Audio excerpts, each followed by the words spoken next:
Exercise 10.4 fourth sum. It says alpha particles are emitted by radioactive source at an average rate of 5 in 20 minutes interval. Please note the word average rate of 5, which means that since we are going to use Poisson distribution, in Poisson the average or mean is written as lambda, so I can take lambda is equal to 5 here, which is nothing but the average number of particles emitted in 20 minutes. Okay. Now, you know lambda, you have to find the probability that there will be 2 emissions, right? So you have to find out probability of x is equal to 2. That is the first part. And in the second part, you have to find the probability that there are at least 2 emissions, right? The first is 2 emissions and the second is at least 2 emissions in the 20-minute interval. At least 2 emissions means it can be 2 or greater than 2, right? So let's do the first part, but before that, let's write down the formula. So if x is going to be the random variable where x is the number of particles emitted, then you're going to write the formula as e power minus lambda, lambda power x by x factorial, right? Now let's get started. Probability that x is equal to 2, right, is going to be e power minus lambda. Lambda is 5 here. 5 power 2 by 2 factorial, right, which is nothing but e power minus 5 is given as 0.0067 into 25 by 2. So either you multiply it into 25 and divide it by 2, or you can do it like me. I'll divide it by 2 first. 2 3s are 6, 2 3s are 6, and you get 5.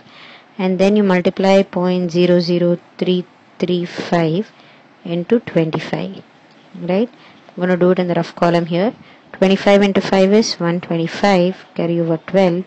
25 into 3 is 75, you get 87, again you carry over 8. 25 into 3 is 75, again you get 87, right? And 25 into 0 is 0. So this I can roughly write it as 0.08.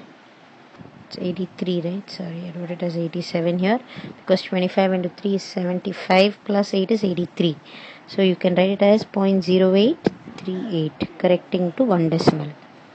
The next part is, what is my probability that x is going to be greater than or equal to 2? This can be written as 1 minus probability of x less than 2, because when you write it as greater than or equal to 2, you do not have it's not a finite number, right? The number of trials is not finite. It is alpha particles. There can be n number of alpha particles emitted. So in order to find out p of x greater than or equal to 2, another way of writing it is going to be 1 minus p of x less than 2. This is nothing but p of x equal to 0 plus p of x equal to 1. Note that I am not including 2 because it is only less than 2. So this is going to be e power minus lambda, which is 5, lambda power 0, which is 5 power 0 by 0 factorial, plus e power minus 5 into 5 power 1 by 1 factorial. Now let's take out e power minus 5 common, and you know that e power minus 5 is 0.0067 into 5 power 0 by 1, 0 factorial is 1, plus 5. So it is as simple as multiplying 1 minus 0.0067 into 6, and that you subtract it from 1. So what is, I'm just going to do in the rough column, 67 into 6 is going to be 42, 40, right? So this is going to be 1 minus 204 and 0.1 minus 0.0402, which is going to be 0.9598, right?